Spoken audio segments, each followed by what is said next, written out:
of you know a number of federal workers have found themselves without a job. This in part due to the purge by DOGE. But what about those who remain employed? It turns out a number of federal employees who have retained their jobs are quietly expressing a phenomenon known as Layoff Survivor Syndrome. It's a hidden crisis causing anxiety, burnout, guilt, and uncertainty among those who have seen their colleagues laid off. Joining us now to discuss this and so much more, hey, our friend is back, Kim Ali with the Kim Ali Consulting Firm, joining us on the Live Zone. Happy Tuesday, Kim. Good to see you. Hi, Guy. Thanks for having me back. All right, so a lot of folks are talking about this, and quite honestly, it didn't really cross my mind until you and I chatted about it offline, and that is, well, the folks that are left behind. In this case, so many of them are now dealing with layoff survivor syndrome. Do tell. Yes, guys. So layoff survivor syndrome is the mental and emotional toll employees experience after a layoff, after their colleagues are let go. And it could look like guilt, shame, or even resentment.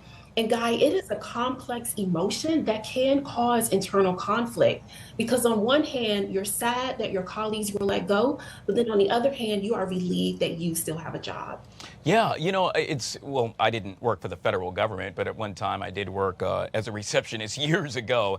And I remember one of my colleagues happened to be let go. They kept me, thank God. But at some point, oh my gosh, you were so right, Kim. I began to feel guilty and I began to wonder, why me? Why did they keep me? And what can I do in order to help out my fellow one-time colleague and or employee, the person that was employed by the company that was no longer with us? I'm now learning that's normal.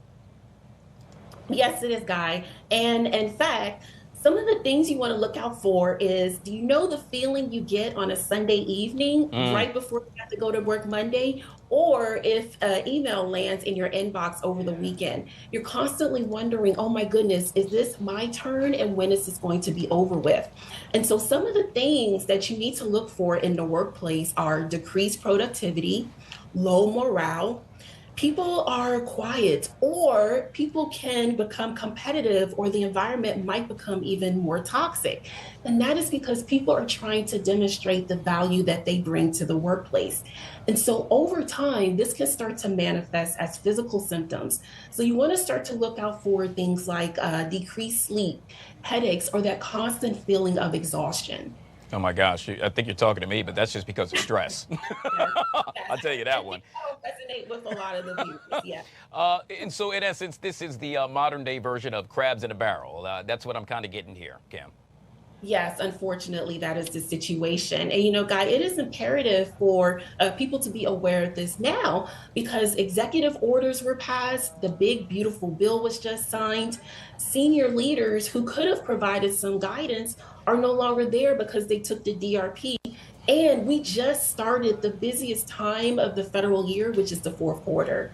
All right, Kim, so out and about, a lot of folks walk up to me and they say, we watch the Live Zone, and I got to tell you, quite honestly, they work for the federal government. So I want you and I to talk directly to them, and that is, what are some tips that you can provide these folks on the other side of this camera right now in order to make sure that they too no longer suffer from this syndrome? Absolutely. So, Guy, I recommend 3 tips. So the first thing is have a conversation with your line manager right now and ask them, now that we have limited resources, what are your expectations of me? Because at the end of the day, this is what you are going to be evaluated on during your annual performance review. The second tip I recommend is to set boundaries. Federal employees have experienced numerous transitions right now, but are still expected to keep their personal commitments like parenting or caregiving. And so it is imperative, even if you are reluctant to take vacation because of the climate, I get it, but at least carve out 30 minutes a day that is protected, unplugged from emails and phone calls. And last but not least, find a trusted partner at work. This is someone who has demonstrated that they are empathetic, they are non-judgmental, and they can keep your conversations confidential. Wow, I'm somewhat curious and or perplexed by that, Kim, because yet again, a good buddy of mine happens to be a manager within the federal government. And one of the things that he stressed to me is concern with those that he happened to, let's say, supervise. He said, Guy, there's a lot of water cooler talk at the water cooler, if you will, about folks losing their job. It's incumbent upon me to manage that, to make sure that they continue to be productive, to your point. So yet again, I'm referring to the whole gossip aspect. Should we avoid that, or is that something that's just going to happen regardless? As a manager, it is imperative to address the rumors, right? Because when rumors go unaddressed, they can spiral out of control. So you want to address the rumors and also make your team aware of resources. So first line of defense, if this is impacting your mental health, I always recommend the EAP, which is the Employee Assistance Program.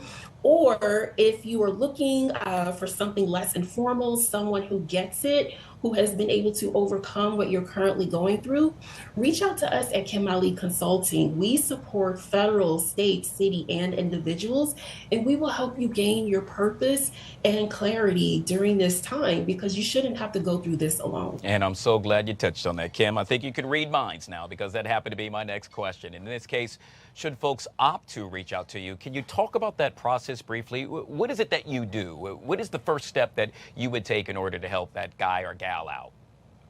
Absolutely. So you can contact us on LinkedIn. It's Kim Ali, KYMALI, or you can send us an email at kym.kimali.com. And so what we'll do, we'll have a conversation with you. We want to know where you are. What are you feeling? How is this impacting you? What is the current situation? And what are you looking to get from this? Do you want to stay? Do you want to start looking at resources outside? We will sit with you and walk with you through this process together so you don't feel isolated. Absolutely love it. I got to tell you, speaking with you made me feel better, and I'm pretty sure a lot of folks watching at home, they're smiling as well and feeling better. Yet again, we have been speaking with Kim Ali with the Kim Ali Consulting Firm. One more time, folks want to reach out to you, Kim. How would one go about to do so?